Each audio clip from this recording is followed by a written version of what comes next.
Þegar ekki tökum aðeins svona meira challenging símdæmi. Þannig hérna erum við sífelling sem ýtt ofan í vatn.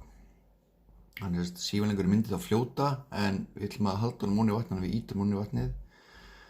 Og sífellingur er 0,6 metrar á hæð og 0,2 metrar í radíus og massin er 2 kg. Það lítur svona út, við teiknum mynd af þessu. Hérna er sífellingurinn, jörðin er að túsa niður og hérna er einhver F-jón að ýta niður á hann og hérna er okkar upptrykskraftur. Og þetta er allt í jafnvægi, það er að segja að þessi sífellingur er ofan í vatninu og það er sem sagt kraftajafnvægi. Þannig við getum byrjað bara að skrifa að Fg plus F-jón er sama sem F upp. Ok, af hverju get ég gert þetta? Þetta er bara það að þetta eru kraftarnir sem verka niður, Fg og F-jón. Þetta er kraftarnir sem verkar upp. Þessi kraftar eru jafnstórir af því að þessi sífellingur er bara kyrr þarna í vatninu. Ok, og þá getum við byrjað að reikna út hérna. Þess að spurningin í dæminu er hérna, sem ég glemdi hérna, það er hvað þarf jón að ýta með miklum krafti til þess að halda sífellingunum ofan í vatninu. Og hérna er spurningin með jón. Hvað er krafturinn sem jón þarf að gera til þess að ýta sífellingu ofan í? Ef að jón var ekki hérna, þá myndi þessi sífellingur fljóta hérna einhvern veginn hálfpartinn upp á vatni. En við viljum að sífellingur sé ofan í vatninu, þannig að jón kemur hérna ýti niður á hann, þannig að við viljum vita hvað F-jón er. Og þá þurfum við að vita þessi henni jöfnu.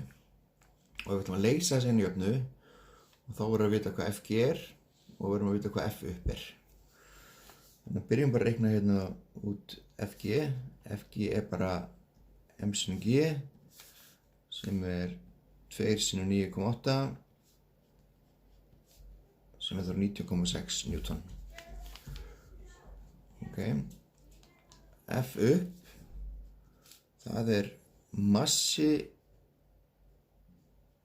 ætla bara að segja vassins, sem hluturinn ryður frá sér, sinnum eðlismassi vass. Gerir ráð fyrir eðlismassi vass sé bara 1000 kg/rúmmeter. Þannig að massi vassins, nei herði, ég er að bylla hérna.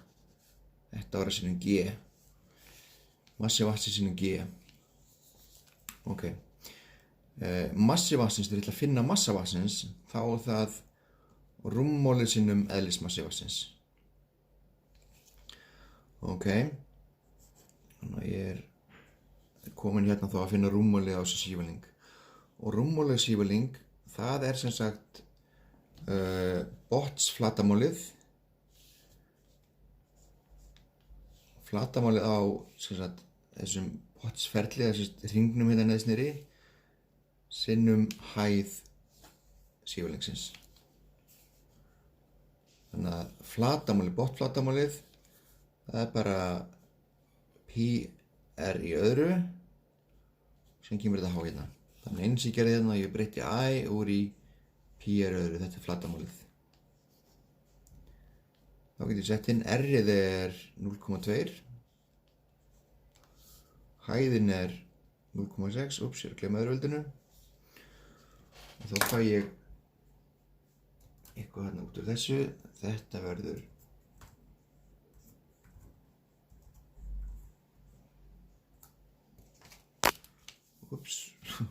þetta verður 0,0754 rúmmetrar. Ok, þannig ég get núna reiknað út massi vassins. Það er bara þetta rúmmál sinnum rho, sem verður þá 0,0754 sinnum 1000. Sem 1000 þá er ég að færa þess að koma 3 seti, 1, 2, 3, þannig að það er 75,4 kíló. Það er massi vassins sem hluturinn að ryðja frá sér, 75,4 kíló. Nú þá getur loksins reiknað hérna uppdrifskraftin F upp. Það massi vassins sinnum G sem verður þá 75,4 sinnum 9,8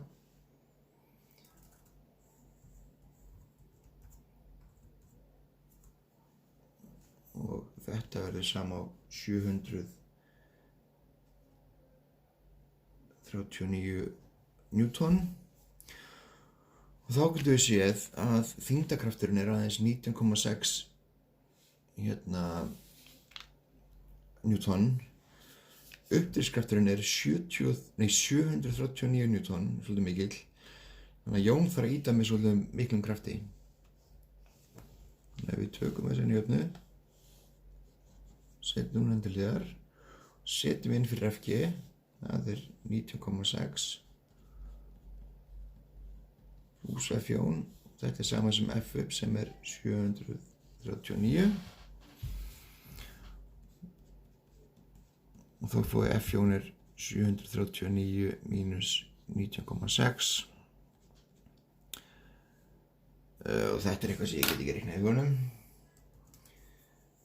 739 mínus 6, þetta 719,4 Newton.